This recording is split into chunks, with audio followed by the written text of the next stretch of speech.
ہان اپنے فلیٹ پر پہنچا اور کمرے میں داخل ہوا جہاں وہاج بیڈ سے ٹیک لگائے بیٹھا ہوا تھا۔ اس کے زخم کافی بہتر تھے۔ ہان کے کمرے میں داخل ہوتے وہ آدمی کمرے سے باہر چلا گیا جو وہاج کی دیکھ بھال کر رہا تھا۔ وہاج نے آنکھیں کھول کر ہان کو دیکھا۔ وہاج کافی کمزور لگ رہا تھا۔ اب کیسی طبیعت ہے تمہاری؟ ہان نے مسکراتے ہوئے پوچھا۔ ٹھیک ہوں، وہاج نے سنجیدگی سے کہا۔ تمہاری یہ حالت کس نے کی تھی؟ ہان نے اس کے پاس بیٹھتے ہوئے پوچھا۔ میرے بھائی نے، وہاج نے 2 لفظوں میں جواب دیا، اور ہان کو یہ جان کر حیرت بالکل بھی نہیں ہوئی تھی۔ وہ جانتا تھا کہ آفاق کس طرح کا انسان ہے۔ آپ نے میری اتنی مدد کی، اس کے لیے شکریہ، لیکن آپ نے میری مدد کیوں کی؟ اگر کوئی اور ہوتا تو کبھی نہ کرتا۔ وہاج نے گہرا سانس لیتے ہوئے پوچھا۔ تم بھی میرے کزن ہی لگتے ہو وہاج، اور میری بہن کے ہونے والے شوہر ہو، تو میں کیسے نہ تمہاری مدد کرتا؟ ہان نے کہا تو وہاج نے حیرانگی سے دیکھا تھا۔ تم جلدی سے ٹھیک ہو جاؤ، پھر میں چاہتا ہوں تمہارا سادگی سے نکاح ہو جائے، اور نکاح کے بعد تم اپنے گھر والوں کے سامنے جاؤ۔ ہان نے کہا تو وہاج ابھی بھی حیرانگی سے اسے دیکھ رہا تھا۔ بھائی، میں آپ کی بہن سے بہت محبت کرتا ہوں، لیکن اپنی وجہ سے اس کی زندگی مصیبت میں نہیں ڈال سکتا۔ مجھے اب آفاق کا بالکل بھی بھروسہ نہیں، وہ کچھ بھی کر سکتا ہے۔ وہاج نے ہان کی طرف دیکھتے ہوئے کہا۔ تمہاری جان کیوں لینا چاہتا ہے؟ ایسا بھی تم کیا جانتے ہو جسے وہ چھپانا چاہتا ہے؟ ہان نے سنجیدگی سے پوچھا۔ وہاج نے کچھ پل ہان کے چہرے کی طرف دیکھا تھا۔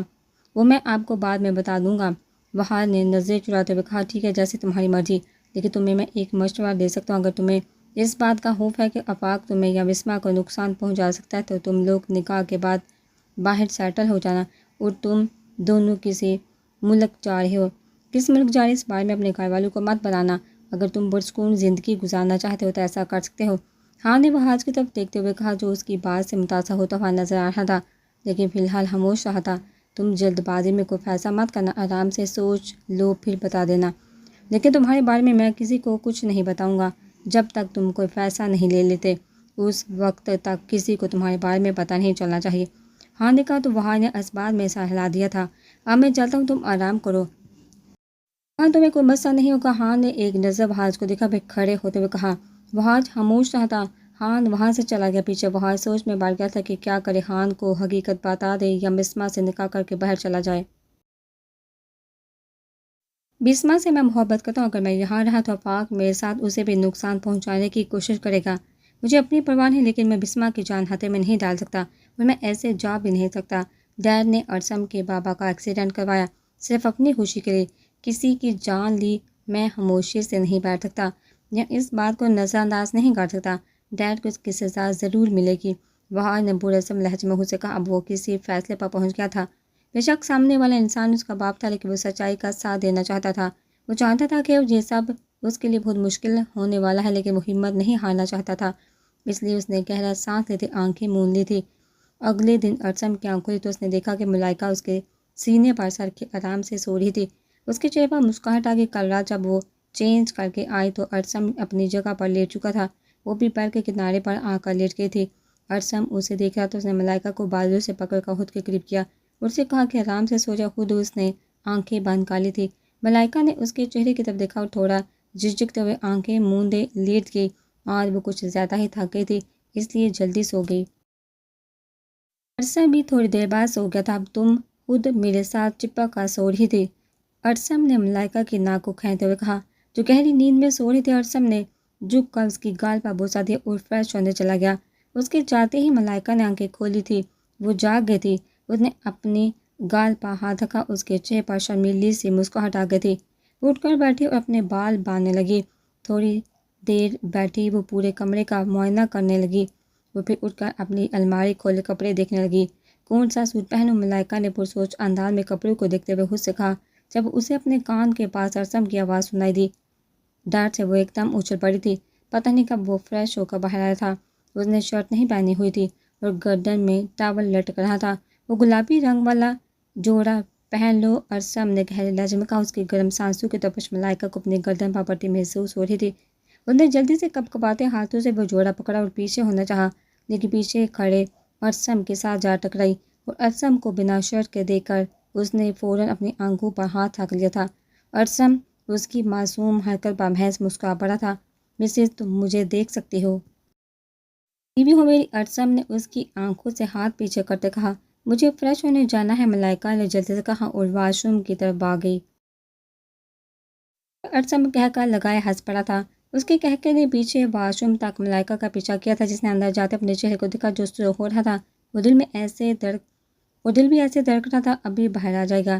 ملائکہ کو خود پر حیرت ہو رہی تھی کہ اس کا چہرہ سرخ کیوں ہو رہا ہے، پھر اپنی سوچ پا خود ہی ہنس پڑی اور فریش ہونے چلی گئی۔ جب گھر آئے تو عروا اٹھ چکی تھی اور فریش ہوئے بیٹھی تھی۔ انہوں نے میرون کلر کا سوٹ پہنا ہوا تھا جس میں وہ بہت خوبصورت لگ رہی تھی۔ السلام علیکم، ہان نے عروا کو دیکھتے سلام کیا۔ سفیان، مجھے امی کے پاس جانا ہے، ہان کی آواز سنتے ہی عروا نے فوراً کھڑے ہوتے ہوئے کہا، جو شاید بلو۔ عروا، اتنی بھی کیا جلدی ہے، میری بات ہوئی ہے وہ ٹھیک ہے، ناشتہ کر کے ہم دونوں چلیں گے، لیکن پہلے میرے سلام کا تو جواب دے دے۔ ہان نے عروا کے پاس دیکھا، وہ سوری۔ عروا نے جلدی سے کہتے سلام کا جواب دیا۔ میں فریش ہو کر آتا ہوں، پھر نیچے چلتے ہیں۔ ہان نے اس کے گال کو تھپتھپاتے ہوئے کہا، فریش ہونے چلا گیا۔ نیچے سب لوگ ناشتے کی ٹیبل پر موجود تھے۔ دادا جان اپنے کمرے میں ہی تھے۔ کوثر نے ارسم اور ملائکہ کو آتے دیکھا تو دل میں دونوں کی نظر اتاری، دونوں ایک ساتھ بہت بڑے لگ رہے تھے۔ ملائکہ نے آتے ہی سلام کیا۔ کوثر نے اسے گلے لگایا تھا۔ بسمہ ملائکہ کو دیکھ کر مسکرا رہی تھی، اتنے میں ہان بھی عروا کو لے آ گیا۔ کوثر نے عروا کو بھی گلے سے لگایا اور اسے بیٹھنے کا کہا، آج تو ہمارے گھر میں تم دونوں کی وجہ سے رونق ہو گئی ہے، اللہ اس رونق کو ہمیشہ قائم رکھے۔ تحریم نے مسکراتے ہوئے کہا۔ کوثر نے دل میں آمین کہا تھا۔ عروا اور ملائکہ ہاتھ پڑی تھی۔ دادا جان نہیں آئی، ان کی طبیعت ٹھیک نہیں ہے؟ ہاں نے دادا جان کی خالی کرسی کو دیکھتے ہوئے پوچھا۔ ہاں، وہ کہہ رہے تھے اپنے کمرے میں ناشتہ کریں گے، وہ تم سے ناراض ہیں تو اس طرح اپنی ناراضگی ظاہر کر رہے ہیں۔ کوثر نے مسکراتے ہوئے کہا، کوئی بات نہیں، میں ان کو منا لوں گا۔ ہاں نے بھی مسکراتے ہوئے کہا۔ اس نے عروا کی طرف دیکھا جو خالی پلیٹ میں چمچ چلا رہی تھی۔ عروا، ناشتہ کرنا ہے، پلیٹ کو گھورنا نہیں ہے۔ ہاں نے عروا کو دیکھتے کہا، میرا ابھی دل نہیں کر رہا۔ عروا نے ہان کی طرف دیکھتے ہوئے کہا۔ ہان نے جوس کا گلاس اس کے سامنے رکھ دیا تھا۔ اب کوئی بہانہ نہیں، اسے ختم کرے، ہان نے سنجیدگی سے کہا اور اپنا ناشتہ کرنے لگا تھا۔ تحریم دونوں کو دیکھ کر ہنس پڑی تھی۔ ہان جانتا تھا کہ عروا جب تک خود بلقیس سے مل نہیں لیتی، اسے ساری حقیقت نہیں بتا دیتی، اسے سکون نہیں ملے گا، اس لیے بلقیس کی طرف جانے کے لیے بے چین ہو رہی تھی۔ خوشگوار ماحول میں ناشتہ کیا گیا تھا۔ ناشتے کے بعد ہان عروا کو بلقیس سے ملوانے کے لیے لے گیا تھا اور ارسم کا ارادہ آج ملائکہ کو باہر لے کر جانے کا تھا۔ آج کوثر نے بھی اپنے گھر چلے جانا تھا۔ رحمان حمزہ کے ساتھ بیٹھا آصف کا انتظار کر رہا تھا۔ حمزہ کو تھوڑی دیر پہلے ہی رحمان نے آصف کے واپس آنے کا بتایا تھا۔ تھوڑی دیر بعد آصف وہاں آ گیا تھا۔ جب اس کی بیوی مر گئی تھی تو وہ رحمان کے کہنے پر دوسرے ملک چلا گیا تھا اور اب جب پیسے ختم ہوئے تو واپس آیا تھا۔ آصف، تم واپس کیوں آئے ہو؟ رحمان نے آصف کو دیکھتے پوچھا۔ پیسے ختم ہو گئے میرے پاس جو تھے، آصف نے مسکراتے ہوئے کہا۔ حمزہ خاموشی سے اسے دیکھ رہا تھا۔ کیسا انسان تھا، پیسوں کی حد کچھ بھی کر سکتا تھا، تو اس کا مطلب ہے تمہیں پیسوں کی ضرورت ہے؟ رحمان نے مسکراتے ہوئے پوچھا۔ آصف نے اسباب میں سر ہلا دیا تھا۔ تم جتنے پیسے مانگو گے میں دینے کے لیے تیار ہوں، لیکن تمہیں میرا ایک کام کرنا ہوگا۔ رحمان نے سنجیدگی سے کہا، پیسوں کے لیے میں کچھ بھی کرنے کو تیار ہوں اور یہ بات آپ بھی جانتے ہیں۔ آصف نے کہا تو رحمان ہنس پڑا۔ تو ٹھیک ہے، کل تمہیں پتہ چل جائے گا تمہیں کیا کرنا ہے اور پیسے کام ہونے کے بعد ملیں گے۔ حمزہ نے سنجیدگی سے کہا، ٹھیک ہے پھر میں چلتا ہوں۔ رحمان نے کھڑے ہوتے کہا، وہاں سے چلا گیا۔ مجھے بتانے کیوں نہیں دیا کہ اسے اپنی بیٹی کا کام تمام کرنا ہے؟ رحمان نے حمزہ کی طرف دیکھتے ہوئے پوچھا۔ ڈیڈ، آپ کو پورا یقین ہے کہ وہ اس کام کے لیے تیار ہو جائے گا؟ بات اس کی سگی بیٹی کی ہے، حمزہ کے اپنے لہجے میں تھوڑی حیرانگی لیے کہا۔ میں اسے بہت اچھی طرح سے جانتا ہوں، اگر تم آصف کو پیسے دے کر کوئی بھی کام کرواؤ، کوئی بھی کام بولو گے تو وہ بنا کوئی سوال پوچھے کر دے گا اور یہ کام آصف سے بہتر کوئی نہیں کر سکتا۔ مجھے پورا یقین ہے اس بات پر۔ رحمان نے مڑ کر حمزہ کو دیکھتے کہا، آصف کی تلاش خان کو بھی ہے، اگر وہ اس کے ہاتھ لگ گیا تو ہمارے لیے مسئلہ ہو سکتا ہے۔ حمزہ نے اپنے باپ کو دیکھتے کہا، تم فکر مت کرو، جب یہ کام ہمارا کام کر دے گا میں اس کا کام تمام کر دوں گا، کیونکہ پھر وہ ہمارے کسی کا کام کر نہیں رہے گا۔ رحمان نے اپنے حالات بتاتے ہوئے کہا، چلیے دیکھ لیتے ہیں، اب میں چلتا ہوں، مجھے ایک ضروری کام سے جانا ہے۔ حمزہ نے کہا اور وہاں سے چلا گیا۔ رحمان نے دوبارہ اس سے ملائکہ کی بات نہیں کی تھی، نہ حمزہ نے خود اس بارے میں کوئی بات کی تھی۔ اگلے دن رحمان نے آصف کو عروا کی تصویریں دی اور ساتھ یہ بھی کہا کہ یہ تمہاری بیٹی عروا ہے جس کی جان تم نے لینی ہے اور یہ بیگ پیسوں سے بڑا ہوا ہے، کام ہو جانے کے بعد اس سے ڈبل تمہیں مل جائے گا۔ حمزہ بھی پاس ہی بیٹھا ہوا تھا۔ وہ دیکھنا چاہتا تھا آصف کیا جواب دیتا ہے۔ آصف نے ایک نظر پیسوں کے بیگ کی طرف دیکھا، پھر عروا کی تصویر اٹھا کر اسے دیکھنے لگا۔ عروا اس کا اپنا ہوں تھی۔ اس نے ایک بار بھی اس کی خیریت معلوم کرنے کی کوشش نہیں کی تھی۔ ٹھیک ہے، کام ہو جائے گا۔ آصف نے پیسوں کا بیگ پکڑتے وہاں سے کھڑے ہوتے کہا۔ اس کی بات سن کر رحمان کے چہرے پر مسکراہٹ آ گئی تھی۔ حمزہ کے لیے یہ بات تھوڑی حیران کن تھی کہ ایک باپ کیسے اپنی اولاد کی جان لے سکتا ہے۔ لیکن آصف کو دیکھ کر اسے پتہ چل گیا تھا کہ لالچی انسان کچھ بھی کر سکتا ہے، ٹھیک ہے، اور کام میں کوئی کوتاہی نہیں ہونی چاہیے۔ رحمان نے کہا، فکر مت کریں، میں پکا کام کرتا ہوں۔ آصف نے کمیونگی سے کہا اور وہاں سے چلا گیا۔ میں نے کہا تھا یہ انسان پیسوں کے لیے کچھ بھی کر سکتا ہے، کسی بھی حد تک جا سکتا ہے۔ رحمان نے ادرا کا حمزہ کو دیکھتے کہا، میں دیکھ چکا ہوں یہ سب آپ اپنی بیٹی کے لیے کر رہے ہیں، تو آپ یہ مت بھولیے گا کہ میں ملائکہ کو بھول چکا ہوں، وہ میری تھی اور میری ہی رہے گی۔ میں خاموش تھا صرف اس لیے کہ میں سوچ رہا تھا کہ مجھے آگے کیا کرنا ہے۔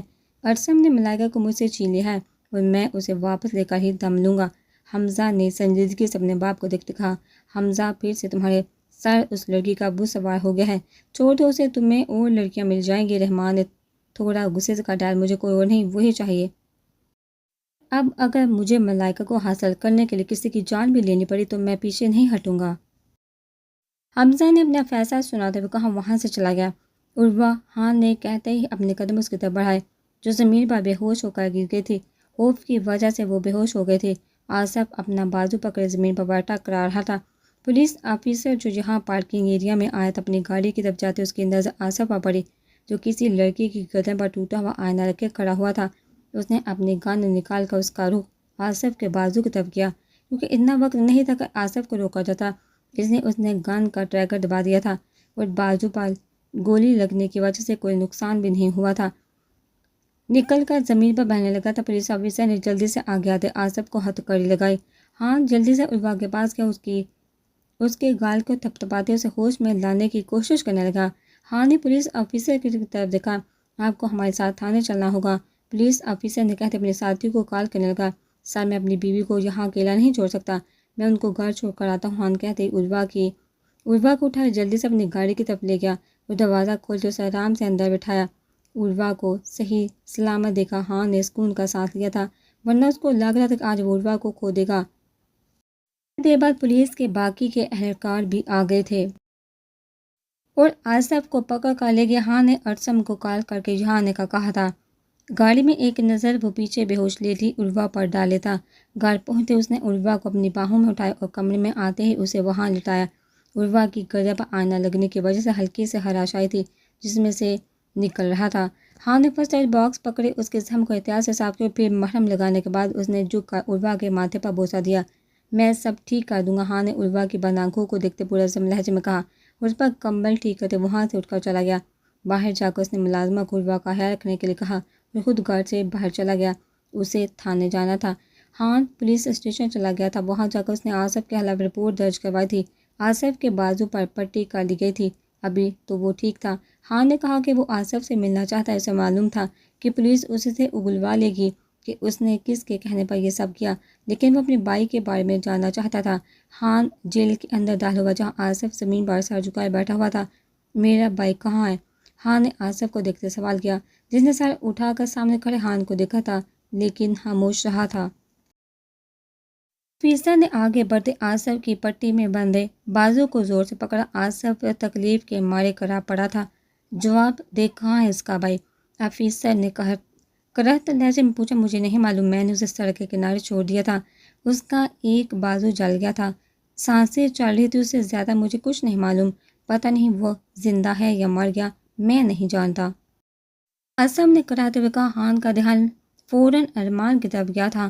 ایک پل کے لیے دل نے کہا تھا کہ وہی اس کا بھائی ہے، لیکن بنا کسی ثبوت کے وہ اپنے دل کو تسلی نہیں دینا چاہتا تھا۔ اگر ڈی این اے کروانے کے بعد ارمان اس کا بھائی نکلا تو اس سے زیادہ تکلیف ہوتی۔ آفیسر، اس کے پیچھے کوئی ضرور ہے جس کے کہنے پر اس نے میری بیوی اور اپنی بیٹی پر حملہ کیا اور اسے مارنے کی کوشش کی۔ اس آگ انسان کو تو سخت سے سخت سزا ملنی چاہیے اور مجھے اس پر شک ہے کہ میرے ماں باپ کی جان بھی اسی شخص نے لی ہے۔ ہاں نے آفیسر کو دیکھتے سنجیدگی سے کہا، آپ فکر مت کریں، تھوڑی دیر کی حاطہ تواتہ کے بعد ہی یہ سب سچ بولنے لگے گا۔ آفیسر نے آصف کو دیکھتے کہا، آپ کا بہت بہت شکریہ۔ یہ آفیسر ہاں نے شکرانہ انداز میں کہا اور وہاں سے چلا گیا۔ دوسری جانب رحمان کو خبر مل گئی تھی کہ آصف پکڑا گیا ہے۔ اس نے حمزہ سے کہا کہ وہ یہاں سے بھاگ جائے کیونکہ وہ اچھے سے جانتا تھا کہ آصف آسانی سے اپنا منہ کھول دے گا۔ ڈیڈ میں کہیں نہیں جا رہا، مجھے جیل جانا ہے تو ارسم کی جان لے کر ہی جاؤں گا۔ حمزہ نے تلخ لہجے میں کہا، حمزہ ابھی ان سب باتوں کا وقت نہیں، تم اپنی بہن اور ماں کو لے کر باہر کے ملک چلے جاؤ، میں بھی آ جاؤں گا، ٹھیک ہے؟ رحمان نے بکھلائے ہوئے کہا۔ لیکن ڈیڈ، حمزہ نے کچھ کہنا چاہا جب رحمان جلدی سے بول پڑا تھا، اگر تمہارے دل میں میرے لیے ذرا سی بھی عزت ہے تو تم میری بات سے انکار نہیں کرو گے۔ رحمان نے بے بسی سے حمزہ کو دیکھتے کہا، جس نے خاموش نظروں سے اپنے باپ کو دیکھا اور وہاں سے چلا گیا۔ ماں اور بہن کو اس نے کچھ بتایا نہیں، بس یہی کہا کہ ڈیڈ کا حکم ہے۔ اور سمینہ کو بھی عظمیٰ بیگم اپنے ساتھ لے کر گئی تھی۔ ثانیہ تو کسی بھی طرح جانے کے لیے تیار نہیں تھی۔ جب حمزہ نے اسے کہا کہ ڈیڈ نے کہا ہے اگر اس نے بات نہیں مانی تو وہ اسے جائیداد سے آکار دیں گے، تو اس کے بعد ثانیہ کے پاس کچھ بھی کہنے کو نہیں تھا۔ خان سے زیادہ اسے اپنے عیش و آرام اہم تھے، اس لیے خاموشی سے حمزہ کے ساتھ چل پڑی اور اس نے سوچا کہ واپس آ کر بھی خان کے بارے میں سوچ سکتی ہے، لیکن وہ نہیں چاہتی تھی کہ وہ واپس کبھی نہ آنے کے لیے جا رہی ہے۔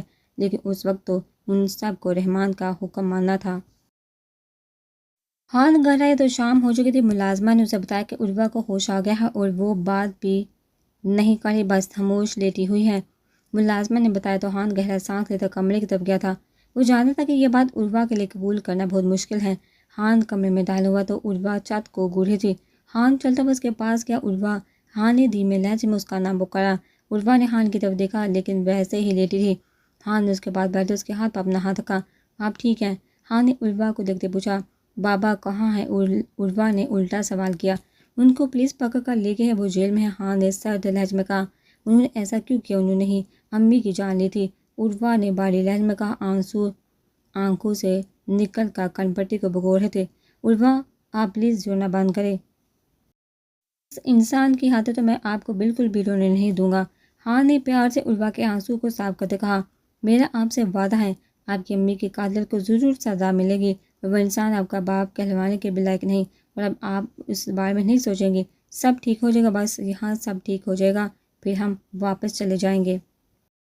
خان نے عروہ کو تسلی دیتے کہا، لیکن اتنی بڑی حقیقت کو برداشت کرنا بھی آسان نہیں تھا۔ عروہ خاموش رہی تھی۔ جب ملازمہ نے دروازہ نہ کرتے باہر ارسم کے آنے کی اطلاع دی، آپ آرام کریں، میں تھوڑی دیر تک آتا ہوں، خان نے کہتے ہی جھک کر عروہ کے ماتھے پر بوسہ دیا اور اٹھ کر وہاں سے چلا گیا۔ عروہ خان کے جاتے اٹھ کر بیٹھ گئی تھی اور بیڈ سے ٹیک لگائے بیٹھ گئی۔ اسے یہی لگتا تھا کہ اس کا باپ مر چکا ہے۔ اب جب وہ سامنے آیا بھی تو اتنی بڑی حقیقت اس پر کھل گئی کہ اس کی ماں کو مارا گیا تھا اور قاتل کوئی اور نہیں، اس کا اپنا باپ تھا، جو آج اپنی ماں، اپنی بیٹی کی بھی جان لینا چاہتا تھا۔ بابا، میں آپ کو کبھی معاف نہیں کروں گی، عروہ نے بے بسی سے کہتے اپنے ہاتھوں میں چہرہ چھپایا اور پھوٹ پھوٹ کر رونے لگی۔ دل کا غبار بھی باہر نکلنا ضروری تھا۔ عروہ کو بھی ہمت سے کام لینا تھا، اور اس کی ہمت تو خان تھا جو اسے کسی قسم کی تکلیف میں نہیں دیکھ سکتا تھا۔ خان باہر آیا تو ارسم بیٹھا اسی کا انتظار کر رہا تھا۔ سب ٹھیک ہے بھابھی، ٹھیک ہے؟ ارسم نے کھڑے ہوتے پوچھا۔ اس کا باپ زندہ ہے، پر باپ نے اس کی ماں کی جان لی، اب بیٹی کی بھی لینا چاہتا ہے، تو یہ سب جاننے کے بعد کسی کو بھی نرم ہونے میں تھوڑا وقت لگے گا، خان نے گہرا سانس لیتے کہا۔ وہ تو ہے، لیکن اس آصف کو سخت سے سزا ملنی چاہیے۔ اس نے منہ کھولا کہ علی کہاں ہے اور تمہارے ماں باپ کے بارے میں کچھ بتایا؟ ارسم نے خان کی گرفت دیکھتے پوچھا۔ علی کو اس نے سڑک کے کنارے چھوڑ دیا تھا، اس سے زیادہ وہ کچھ نہیں جانتا، باقی پولیس اس سے پوچھ تاچھ کرے، جلدی ہی پتہ چل جائے گا کہ اس کے ساتھ اور کون شامل ہے۔ مجھے پورا یقین ہے اس سب معاملے میں رحمان بھی شامل ہے، لیکن ایک دفعہ آصف اپنی زبان سے اپنے گناہ کا اعتراف کر لے تو اسے سزا سے کوئی نہیں بچا سکتا۔ میں خود دونوں کو سزا دوں گا، دلواؤں گا، سفیان نے پورا لہجے میں کہا۔ ارسم اس کی بات سن رہا تھا۔ ارسم، تم یہاں سب دیکھ لینا، میں نے افسر سے بات کر لی ہے، میں عروہ کو لے کر گھر جا رہا ہوں، باقی کارروائی وہاں ہوگی، لیکن یہاں کا معاملہ تم دیکھ لینا۔ خان نے سنجیدگی سے کہا، ٹھیک ہے، تم ٹینشن نہ لو اور بابی کو لے کر گھر جاؤ، میں یہاں سب سنبھال لوں گا، ارسم نے کہا۔ تو خان نے ہلکا سا سر ہلائے وہاں سے جانے کے لیے مڑنے ہی لگا تھا جب ارسم نے پوچھا، تم اس کا مطلب علی کا ابھی بھی ہمیں پتہ نہیں چلا؟ ارسم نے پوچھا تو خان نے مڑ کر اس کی طرف دیکھا تھا۔ مجھے لگتا ہے علی ہمارے سامنے ہی ہے، بس ہم اسے پہچان نہیں پا رہے، علی نے پرسوچ انداز میں کہا۔ تو ارسم نے ناسمجھی سے اس کی طرف دیکھا تھا۔ کیا مطلب؟ ارسم نے حیرانگی سے پوچھا۔ تمہیں بعد میں بتاؤں گا، ابھی پہلے میں خود تسلی کر لوں، خان نے کہا، وہاں سے چلا گیا۔ ارسم کو کچھ سمجھ تو نہیں آئی تھی، پھر بھی خاموش رہا تھا۔ اگر خان کہہ رہا ہے تو اسے اس کی بات پر یقین تو کرنا ہی ہوگا۔ ارسم یہ سوچتے گھر سے باہر چلا گیا، اسے پولیس اسٹیشن جانا تھا۔